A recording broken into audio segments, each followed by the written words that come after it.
Alright, welcome everyone to another MapleStory video. So this week what I wanted to focus on, it's been something that I've been thinking about for a little while, is what would be my top 5 recommendations for how to improve MapleStory in 2021, as in global MapleStory. So not focusing on KMS or anything else, how do we improve our own game and what would I like to see?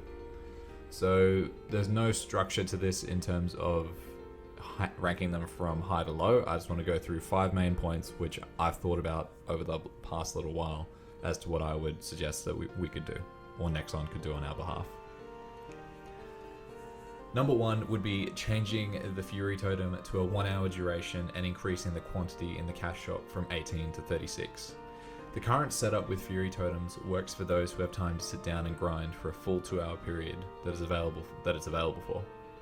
However, for the more casual player, such as myself nowadays, we often don't have the option or desire to train for 2 hours straight. Whenever I buy one and I know that I'm not going to use the full 2 hours, I feel like I'm wasting both reward points and the second half of the totem by only grinding for 30 minutes to an hour. By changing it to a 1-hour duration and increasing the availability to 36, it would cover the full 30 to 31 day month, and I believe you would see a drastic increase in the amount of people using this item as a result. Because I feel like people would start using it for their dailies, they'd start looking at it going, oh well, all I have to do is train for an hour and then I can go and buy another one if I feel like doing another hour, or I can stop for a little while, take a break, go have something to eat, and then come back and do another hour after that. So I feel like it's really limited. While having it at 2 hours, I don't think they should have it for longer. Say like when they used to offer like 4-hour or 6-hour training 2x cards where you could do it every day at the same time. I think having it more flexible where you can do it for an hour, or you can buy another one, or another one, you can do 4 hours and just buy 4 of them, but I feel like people would get a lot more use out of them. Number 2 would be Arcane River questline, which should only need to be completed once per world and then would be available across every character who is of the correct level requirement. Having set up 4 characters deep into Arcane River, I can say that having to do the questline over and over again is not enjoyable. It has felt like a waste of time that could either be spent on training, bossing, or doing other dailies. What Nexon needs to do here is similar to what they did with the Black Heaven questline, and make every character eligible to progress without doing the questline if they've already completed it on another character and have the character up to a correct level requirement. It was a big help when they changed this because we were doing Lotus quite a lot back in the day, and when we needed to bring in, say, like a mechanic for the doors or another bishop to do healing, having to do it on a new character every single time, especially characters that weren't geared up, was a real challenge. Point number 3 relates to the Arcane River symbols, and that they should be freely tradable across characters within the same world. With the introduction of sacred symbols, there are too many time-gated equips within MapleStory now. We shouldn't be required to tip more and more misos into these symbols. Arcane symbols are a great way to increase your damage by doing daily quests and leveling them up to level 20 per symbol. However, the fact that when you decide you want to change mains or even make a second or third character, in my situation, for bossing reasons, you need to make an entirely new set of symbols for that character, or downgrade your current ones on your main to transfer over and reinvest the same meso once again to level them up. It's not a great mechanic.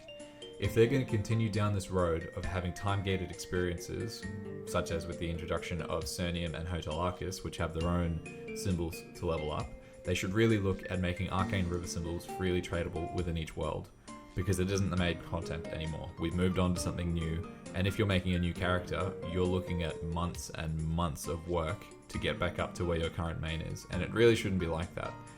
You shouldn't have to pay a penalty for just wanting to try out a new character. So just say you were playing a character before Kayn came out, and now you've decided that you love Kayn. You shouldn't have to lose out on meso that you could invest in improving your character in just improving the same symbols over again.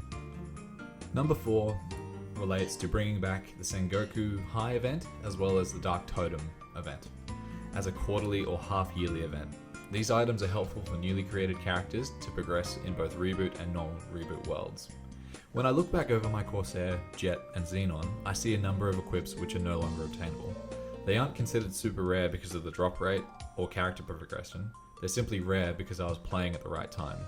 What Nexon really needs to look to do is to reintroduce a quarterly or half-yearly season of events to keep their player base coming back for more, as well as giving new players and returning players an opportunity to regain these items on newly created characters such as Kain and Adele.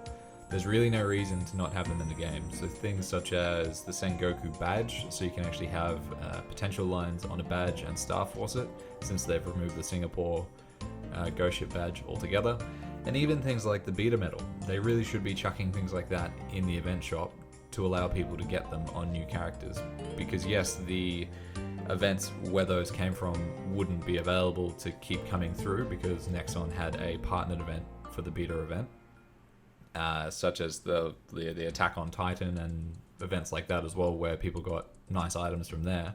They really should just reintroduce the end item as something that you can buy through an event shop.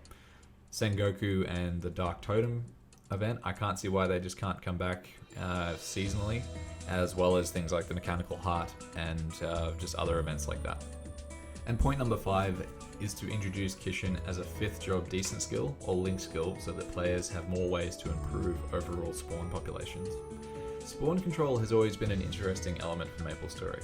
I remember in the early days of Lionheart Castle 10 years ago, where you benefited from having other players AFK in your map to increase the amount of monster spawns.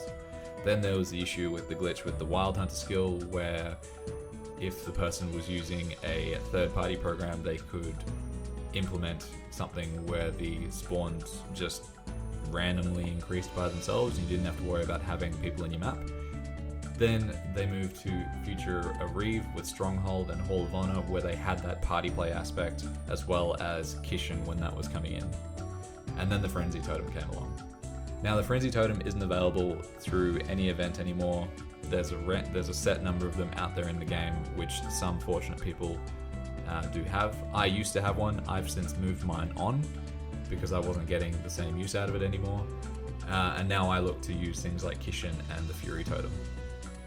Nowadays, if you look to train without any spawn enhancers, you are simply wasting your time, as you could be paying someone to frenzy your map, or make use of a second PC to use Kishin, or another totem if you're out of totems for your current character.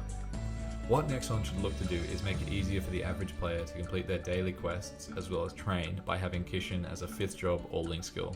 You shouldn't need to pay another player or invest in another PC to maximize your potential in playing this game.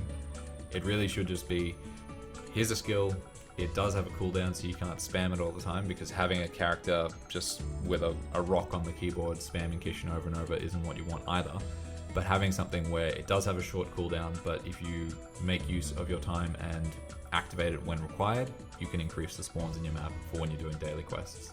Because I really don't feel like wasting Fury Totems on my Arcane dailies or my Cernium or Hotel Arcus dailies, and I certainly don't want to drag a Kishin along with me to every single map. So those are my thoughts on just the 5 main ways which I think they could improve the overall gameplay. I'm sure there's other things out there, so if you would like to let me know what you thought, if you've got any other ideas, feel free to drop a comment in the comment box below, and let's start a discussion. Thank you very much for making it to the end of the video, and keep an eye out for more Maple content. See you later.